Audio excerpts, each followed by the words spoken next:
Hello दोस्तों, स्वागत है आपका हमारे यूट्यूब चैनल याहू बाबा पे। ये हमारा जावास्क्रिप्ट कोर्स से रिलेटेड 35 ट्यूटोरियल है और इस कोर्स में आप मल्टी डायमेंशनल एरे सीखने वाले हैं। पिछले वीडियो ट्यूटोरियल में मैंने आपको बताया था कि कैसे हम एरे बना सकते हैं, एक ही वेरिएबल के अंदर मल्टीपल वैल्यूज डाल सकते हैं। हमने वहां पर देखा था कि हम इसमें स्ट्रिंग टाइप की भी वैल्यूज डाल सकते हैं कोट्स लगा के, मगर जो ये अलग अलग वैल्यूज आ रही हैं इसके अंदर, इसका आपस में कोई रिलेशन नहीं है। मतलब कि जैसे ये पहली वैल्यू और इसका यहाँ से कोई रिलेशन नहीं नजर आ रहा, और ऊपर भी जैसे 10, 20, 30 है, इनका आपस में क्या रिलेशन है कुछ समझ नहीं आ रहा। मगर एक्चुअल लाइफ में जब हम वेबसाइट्स पे काम करते हैं तो वहां पर हमारे पास कहीं पर ऐसा डाटा होता है जो आपस में रिलेटेड होता है कुछ इस तरीके से। यहाँ पर देखिए स्टूडेंट्स का डाटा है, जैसे नेम, एज, जेंडर, क्लास। जैसे हैरी है, उसकी एज 18 है, वो मेल है और बीकॉम क्लास का स्टूडेंट है। इसी तरह अलग अलग स्टूडेंट्स के रिकॉर्ड यहाँ पे आ रहे हैं। तो आपको यहाँ पे समझ में आ ही रहा होगा कि हैरी का जो ये सारा डाटा, ये हैरी से रिलेटेड ही है। तो ये डाटा आपस में रिलेटेड है। तो इस तरह के डाटा को हैंडल करने के लिए हमारे पास जावास्क्रिप्ट में आते हैं मल्टी डायमेंशनल एरेज।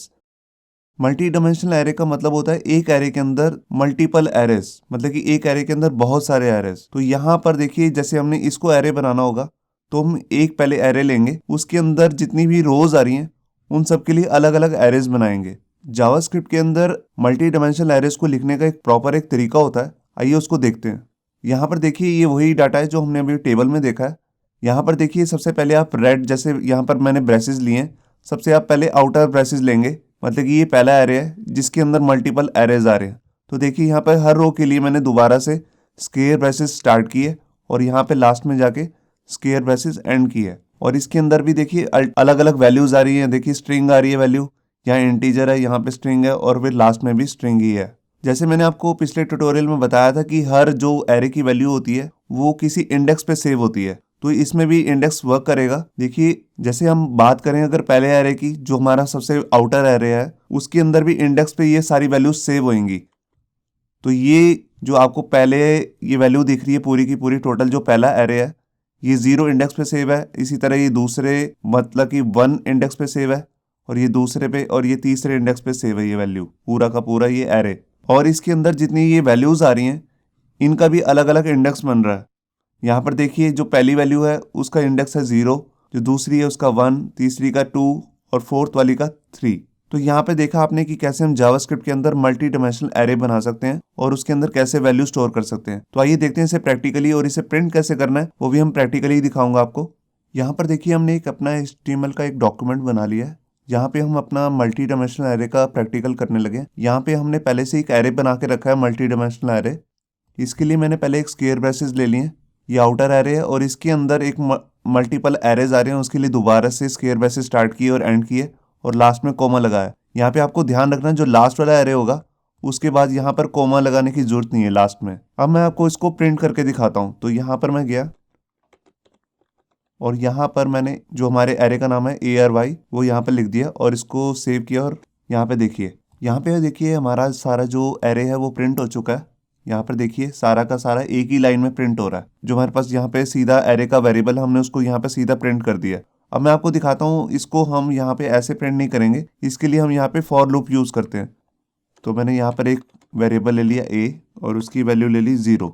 अभी पहले मैं आउटर जो लूप है उसके लिए बना रहा हूँ, फिर मैं इनर वाले लूप के लिए बनाऊंगा। तो यहाँ पर मैंने a लेस देन 4 कर दिया, क्योंकि यहाँ पर 0, 1, 2, 3 वैल्यूज हैं, तो यहाँ पर मैंने 4 कर दिया। तो लेस देन मतलब कि एक कम तक चलेगा ये।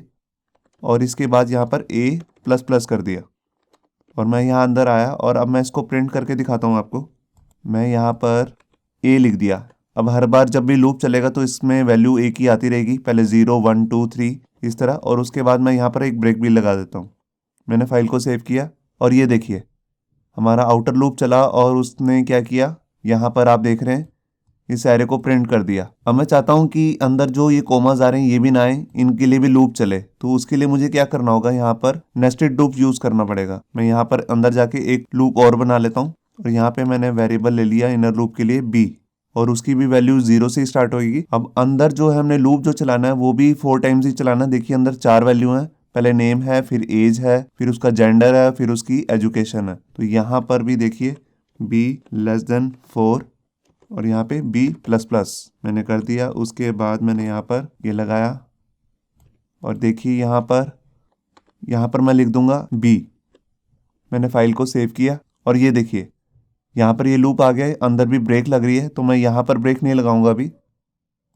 मैं इस लाइन को कॉपी कर लेता हूँ और यहाँ पे जाके जो हमारा इनर लूप जैसे ही ख़त्म होगा तो उसके बाद मैं एक ब्रेक लगाना चाहता हूँ। तो यहाँ पर मैंने ब्रेक लगा दी और ऊपर से मैं हटा देता हूँ। ये देखिए मैंने फाइल को सेव किया। ये देखिए यहाँ पर हमारी वैल्यूज जो है प्रिंट हो चुकी हैं। अब इसके बाद मैं यहाँ पर स्पेस डाल देता हूँ थोड़ी सी। ये देखिए, तो इस तरह हम अपने जो मल्टी डायमेंशनल एरे उसको प्रिंट कर सकते हैं। यहाँ पर आपने जो एक चीज़ ध्यान से देखनी है वो देखनी है ये चीज़। यहाँ पर हमने 2 बार अपनी स्क्वायर ब्रेसेस को लगाया। यहाँ पे जो पहला है वो होता है आउटर के लिए और जो दूसरा होता है वो होता है इनर एरे के लिए। मैं अगर इसके बिना मैं इसको थोड़ी देर के लिए कमेंट कर देता हूँ और मैं यहाँ पर आया, मैं आपको प्रिंट करके दिखाता हूँ इसकी वैल्यू को। मैंने यहाँ पर लिख दिए ARY और यहाँ पर जैसे मैं पहले ही वैल्यू को प्रिंट करना चाहता हूँ तो उसके लिए मैं क्या करूँगा, मतलब कि पहले वाले का इंडेक्स, मतलब कि जो पहला एरे हमारा उसका इंडेक्स है 0। फिर मैं उसके अंदर गया, मैं उसके अंदर क्या चीज़ देखना चाहता हूँ, जैसे उसका नेम, एज या जेंडर क्या देखना चाहता हूँ तो उसका इंडेक्स डालना पड़ेगा। अगर मैंने यहाँ पर डाल दिया 0 और मैंने लास्ट में सेमीकोलन लगाया, फाइल को सेव किया, ये देखिए यहाँ पर हैरी प्रिंट हो गया। और अगर जैसे मैं उसकी एजुकेशन देखना चाहता हूँ तो यहाँ पर मैंने लिख दिया 3 और ये देखिए उसकी एजुकेशन आ गई। अब मैं जैसे जो हमारे पास सेकंड मतलब कि थर्ड वाला है उसकी मैं एजुकेशन देखना चाहता हूँ, जैसे सारा, तो देखिए उसकी एजुकेशन आ गई। अगर मैं यहाँ उसका नेम देखना चाहता हूँ तो देखिए मैंने यहाँ पर लिखा 0 तो देखिए आ गया सारा। आपको समझ में आ रहा है? 2 का मतलब है यहाँ पे 0 1 2 मतलब कि तीसरी रो, और उसके अंदर 0 का मतलब है पहला इंडेक्स मतलब कि पहली वैल्यू। तो अब मैं इस लाइन को कमेंट कर देता हूँ और अपना अनकमेंट कर देता हूँ दूसरी लाइन को। फाइल को सेव किया मैंने दोबारा से। ये देखिए अब इस डाटा को मैं टेबुलर फॉर्म में दिखाना चाहूँ तो वो भी कर सकता हूँ, क्योंकि एक्चुअल लाइफ में जब आप वेबसाइट्स बनाएंगे तो वहां पर इसे टेबुलर फॉर्म में दिखाएंगे। डाटा हमारे पास ऐसे ही आएगा, वो बेशक PHP से आ रहा हो या .NET वगैरह से आ रहा हो, मगर आपके पास आएगा जावास्क्रिप्ट के पास ही, और उसके बाद जावास्क्रिप्ट इसको प्रिंट करके दिखाएगी आपकी वेबसाइट पे। तो यहाँ पर देखिए उसको मैं कैसे करूँगा। मैं यहाँ पर पहले एक टेबल ले लेता हूँ।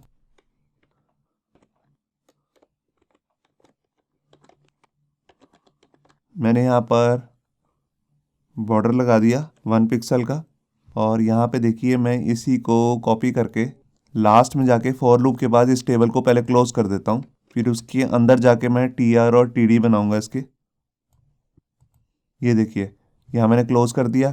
अब मैं जब पहले लूप के अंदर आया तो मैं यहाँ पर दोबारा से यहाँ इसको पेस्ट कर देता हूँ और यहाँ पर TR शुरू कर देता हूँ। TR मतलब टेबल रो। अगर आपको इसको नहीं पता है आपको तो आप हमारी HTML की जो टेबल नाम की वीडियोस है उसमें जाके देख सकते हैं। यहाँ मैंने इसको सेव किया और यहाँ पर अब हमारे पास टेबल रो के अंदर आ गया है। तो अंदर जब इनर लूप आ गया तो हमारे को कॉलम्स प्रिंट करने हैं, तो उसके लिए हमारे पास टैग होता है TD। तो उसके लिए मैं यहाँ पर TD स्टार्ट कर लेता हूँ और उसके बाद मैं इसी टैग को कॉपी करके यहाँ पेस्ट कर देता हूँ और लास्ट में स्लैश लगा देता हूँ। मैं फाइल को सेव किया और ये देखिए आपके पास यहाँ पे सारा डाटा डिस्प्ले होने लग गया। मैं इसके अंदर जो सेल स्पेसिंग उसको 0 कर देता हूँ। यहाँ आपको ध्यान देना है कि अगर आपने बाहर जो है इन्वर्टेड कोट से स्टार्ट किया है तो अंदर सिंगल कोट्स ही आएंगे, वरना एरर आ जाएगा आपके पास। ये देखिए, तो यहाँ पर आप टेबल हेडिंग देना चाहें TS टैग से वो भी दे सकते हैं, तो वो मैं तो यहाँ पे नहीं कवर कर रहा हूँ। तो आपको यहाँ पे क्लियर हो गया होगा कि कैसे हम मल्टी डायमेंशनल एरे को सेव करते हैं। यहाँ पे आपने देखा, और कैसे हम उसे व्यू करा सकते हैं। यहाँ पे मैं एक चीज़ और बताना चाहता हूँ। यहाँ पर देखिए हमने यहाँ पर स्टैटिक लिखा है 4 और यहाँ पर भी लिखा है 4। अब हमारे को यहाँ तो पता ही नहीं है कि स्टूडेंट के रिकॉर्ड कितने हैं, तो यहाँ पर हम जाके गिनने तो वाले नहीं है कि कितने एरेज बन रहे हैं। तो उसके लिए यहाँ पर जावास्क्रिप्ट में एक मेथड आता है जिसको हम एरे का फंक्शन भी कह सकते हैं, उसका नाम होता है लेंथ। तो उसको यहाँ पर मैं दिखाता हूँ उसमें क्या आता है। पहले मैं आपको बाहर उसको प्रिंट करके दिखाता हूँ। यहाँ मैंने लिखा एरे ARY जो हमारा वेरिएबल है डॉट लेंथ। यहाँ हमने डॉट इसलिए लगाया क्योंकि एरे जो है वो एक एरे है जो ये वेरिएबल है, और इसके अलग अलग एरे के मेथड्स होते हैं जो हम अपनी आगे आने वाली वीडियो में सीखने वाले हैं। तो उसमें से एक मेथड है लेंथ जो हमें बताता है कि एरे की लेंथ कितनी है। देखिए मैंने फाइल को सेव किया और देखिए यहाँ पर आ गया 4, आपको दिख रहा है यहाँ पे। तो ये हमारे को जो ये वैल्यूज आ रही हैं इसकी हमारे को वैल्यू दे रहा है यहाँ पे। तो मैं यहाँ पर इसको उठा के यहाँ डाल देता हूँ। मैंने फाइल को सेव किया और देखिए यहाँ पर हमारा लूप जो है अभी भी सही चल रहा है। अब मैं यहाँ पे गया अगर, और यहाँ पे मैं एक या जितने मर्जी रिकॉर्ड बढ़ाना चाहूँ वो मैं बढ़ा सकता हूँ। देखिए मैं यहाँ पर गया और यहाँ पे मैं जस्ट एक नेम चेंज कर देता हूँ। जैसे मैंने यहाँ लिख दिया मैक, मैंने फाइल को सेव किया और ये देखिए ये अपने आप ही लेंथ गेट कर लेगा जो हमारा लेंथ नाम का फंक्शन है। अब मैं यहाँ पर आपको जो इनर वाली है, यहाँ पर देखिए इनर जो लूप चल रहा है उसमें भी यहाँ पर 4 लिखा हुआ है। तो इसके लिए भी हम क्या करेंगे, हम यहाँ पर लिखेंगे ARY और यहाँ पर पहले आउटर जो एरे हमारा उसका नाम है, वेरिएबल का नाम है A। तो यहाँ पर हमने ले लिया A, इसका मतलब है ये पहली जो रो है उसके अंदर आ गया। अब हमने उसकी लेंथ गेट करनी है तो हम यहाँ पर लगा देंगे डॉट लेंथ। मैंने फाइल को सेव किया और ये देखिए अभी भी हमारा सारा डाटा जो है वो एकदम सही दिखा रहा है आपको। अब इसके अंदर हम चाहे जितने मर्जी कॉलम बढ़ा लें, हमें गिनने की जरूरत नहीं है कि कितने हैं, और नीचे चाहे 1000 रिकॉर्ड आ जाए वो भी हमें गिनने की जरूरत नहीं है, क्योंकि लेंथ नाम का जो हमारा ये फंक्शन है ये अपने आप ही गेट कर लेगा कि कितनी एरे में वैल्यूज हैं। होप सो आपको ये हमारा वीडियो ट्यूटोरियल अच्छा लगा होगा। अगर अच्छा लगा है तो वीडियो को प्लीज़ लाइक करना मत भूलिए। अगर आप ऐसे ही रेगुलर अपडेट चाहते हैं तो हमारे चैनल याहू बाबा को सब्सक्राइब करना मत भूलिए। Thank you.